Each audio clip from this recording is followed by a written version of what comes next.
She said, "Let's just be friends," and broke up with me after 1 year together. I think she meant it, until I stopped treating her like a girlfriend. When I started dating her cousin, the girl who wanted freedom decided she wanted control instead. That's when everything exploded. My name is Ethan, and I wish I could tell you this started with a clean break and adult choices. It did not. It started with a soft landing that was really a trap for both of us. After a year of being all in, I heard the line that sounds gentle to outsiders and feels like broken glass from the inside. Friends. Be friends. The word was supposed to cushion the fall. What it actually did was keep her inside my life without any of the responsibilities that made a relationship honest. She wanted the attention without the accountability. I wanted closure without conflict. We both told ourselves it was mature. It was not. If you have ever been demoted from partner to emotional support on call, you will recognize what followed. The check-ins that drift into late night. The memory drops that seem harmless and land like hooks. The curious questions about where I am and who I am with, framed as concern, delivered with that faint possessive note that used to mean affection and now means surveillance. I let it happen because I thought it was kindness. I thought it was proof that we were better than most, that we could untangle with grace. I mistook management for maturity. She mistook access for power. We both mistook habit for love. There was no single moment when I realized the friends thing was not friendship. It was the accumulation. I would say yes to a favor, and then the favor became a default. I would answer a text right away, and the delay that used to drive me crazy when she did it became a test when I did it. She had the freedom to explore, to flirt, to rearrange her schedule without explanation. I had the job of reassuring her that she was still special. I was feeding an old fire that was supposed to be ashes. That is the trap. The label changes. The roles do not. The person who needed you still needs you. The difference is you no longer get what you needed in return. The turning point came in the quiet, which is usually how truths arrive. I was sitting at my kitchen table on a Sunday, a day that used to be ours. It had become a day for errands and half-promises. I looked at my phone, saw a cluster of messages that sounded casual, and felt a calm I had not felt in months. I put the phone face down and let a full hour pass. The world did not end. No alarms went off. And in that silence, I finally heard the sentence I had been avoiding. If I am not your boyfriend, I do not have to perform like one. I stood up, cleaned the dishes, and felt the space inside my chest open like a window. Pulling back is not revenge. It is not even a strategy. It is air. I began to treat her like a friend, which means I gave her the gift she had asked for and the distance it requires. When she called to talk about a problem that used to mean I would drop everything, I listened and did not fix. When she asked what I was doing this weekend, I answered and did not invite. When she wanted to parse the meaning of a photo I posted, I reminded her we were not reading into things anymore. This was not cold. This was clarity. And clarity turns out to be a powerful solvent. It dissolves games. It strips away the extra. It leaves only what is true. What was true was that we were done. What was also true was that I had built a life so oriented around her that I had to relearn the basics. I went back to the gym because I had stopped going when she said Sunday morning workouts were a waste of our time together. I reconnected with friends I had neglected because I had been on call for a relationship that was constantly negotiating its own emergencies. I cleaned out my closet. I updated my resume. I stopped checking her location tags. None of this was dramatic. It was quiet and boring and perfect. This is where the story takes a turn that makes people angry on principle, but if you listen, you will hear why it mattered. I met her cousin at a barbecue I almost did not attend. Her name is Emily. She had moved to the city that month for a job in marketing, and she arrived with that mix of curiosity and caution you see in people who are new and want to get it right. She asked easy questions and listened like listening was a skill. She did not know the details of my past year. She did not need them.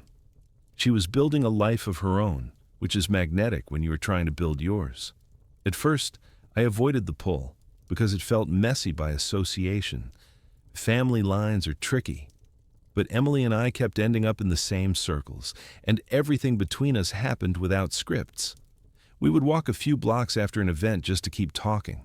She liked bad coffee and good playlists. She showed up when she said she would. She was calm in places where I had learned to brace. There is a feeling you get when you have been doing things the hard way for too long, and then you try the door, and it opens. That was Emily. I told my ex that I was seeing someone because honesty felt kinder than secrecy. I did not include names because privacy is not deception.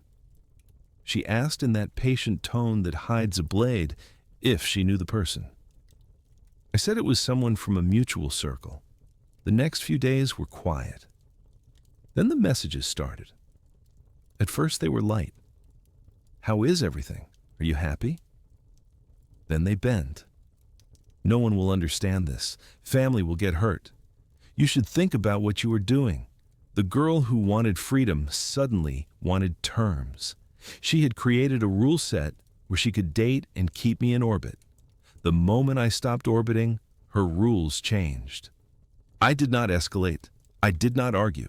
I repeated the same sentence to myself every morning. Friends respect boundaries. If we are friends, these are the boundaries. That was the line that carried me through what came next. She discovered the details, probably through the network of cousins that turns holidays into newsrooms. I expected silence. What I got was presence. She showed up at a place she knew I loved and stood in the one spot where I would have to see her. She leaned on the railing like a movie scene. I nodded from a distance and went back to my table. I could feel the heat of her stare on my back, the old gravity trying to pull me into a conversation where everything becomes my fault or her pain or our unfinished business. I paid the bill and left.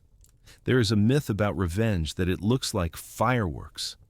In my life, it looked like quiet decisions repeated until the pattern changed. I blocked late-night numbers. I turned off red receipts. I stopped giving explanations to someone who had voluntarily stepped out of the role that entitled her to them. She tried other routes. A mutual friend said she was confused and hurt. I did not let the messenger become a bridge. A cousin reached out with a warning disguised as advice, said the family would take sides, said I should back off to keep peace. I reminded myself that peace without truth is a ceasefire that never lasts. Emily handled it with more grace than I did. She did not make speeches about fairness. She did not ask me to pick sides. She made dinner on a night when the chatter got loud and played a movie that neither of us finished because falling asleep on a couch can be the most healing thing in the world when your nerves are shot.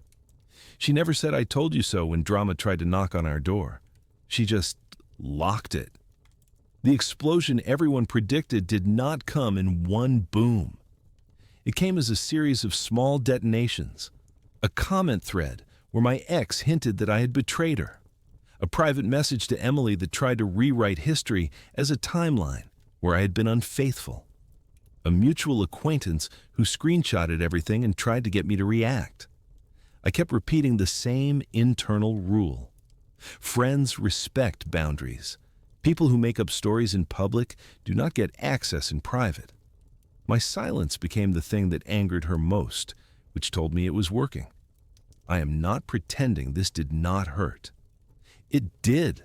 The part that hurt the most was the memory of us at our best being used like evidence against my present. She would post throwback photos on days when she knew they would land, and for a second I would want to explain, to remind her that we both made choices, that I did not leave, that I adapted to a new label she insisted on. Then I would breathe, and the need to explain would pass. That is a skill you grow like a muscle. The urge to defend is really the urge to be understood by someone who has forfeited their right to understand you. What happened next is not spectacular, which is exactly why it matters. Life settled. Emily and I took small trips and did not document every second. We set priorities. We said no to events that felt like social obligations disguised as joy. I took a job that required early mornings and bedtime that looked boring on paper and felt like health in practice. My ex realized her tactics were not getting the reaction she wanted, so she tried a new one. She asked for a conversation to find closure. I told her the truth. Closure is not a conversation where the other person gives you permission to move on. Closure is a choice you make in private and then protect in public. She did not like that answer. She tried one more angle, the ugliest one. She reached out to my boss with a vague complaint about my character, hoping to wobble the ground under my feet. That is when my restraint found its stop. I documented everything. I sent a clear, time-stamped summary to HR and asked to put it on record. I did not insult her. I did not speculate about motives. I presented facts. When you have been carrying yourself with discipline, facts are enough. The attempt boomeranged. People who weaponize whispers expect you to panic. If you do not, the whispers die like sparks on wet pavement. Family drama cooled because drama needs an audience, and we stopped providing one. Holidays rearranged themselves. People adjusted. The cousins who loved a spectacle moved on to the next thing that gave them that rush. The ones who cared about real life asked if we were happy and believed us when we said yes. My ex found a new orbit. I hope she finds a new center. If you are listening to this and you are in the place I was, here is what I learned without giving you a list. Friends after a breakup sometimes means I still want access to your time, your attention, and your emotional labor, while I audition other lives. You are allowed to say no.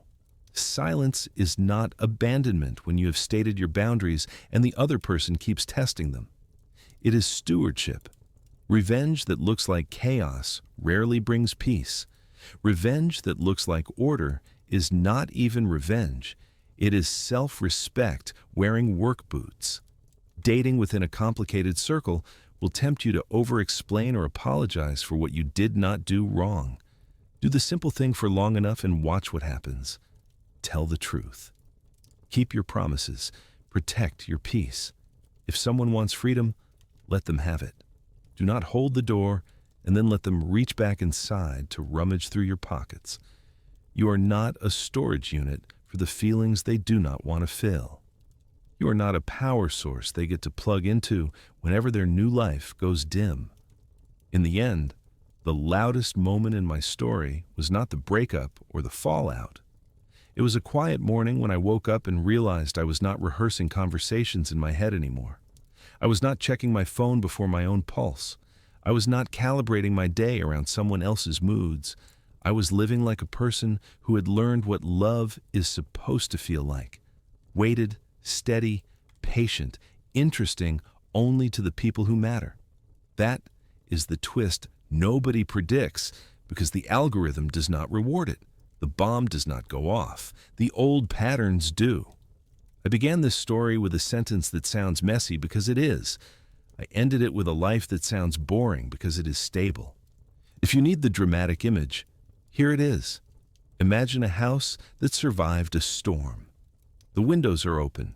The floor is clean. The coffee is hot. There is a girl in the kitchen who laughs with her eyes. There is a man who finally understands that love does not require an audience to be real.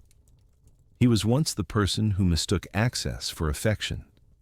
He is now the person who knows that boundaries are the shape of love, not the absence of it.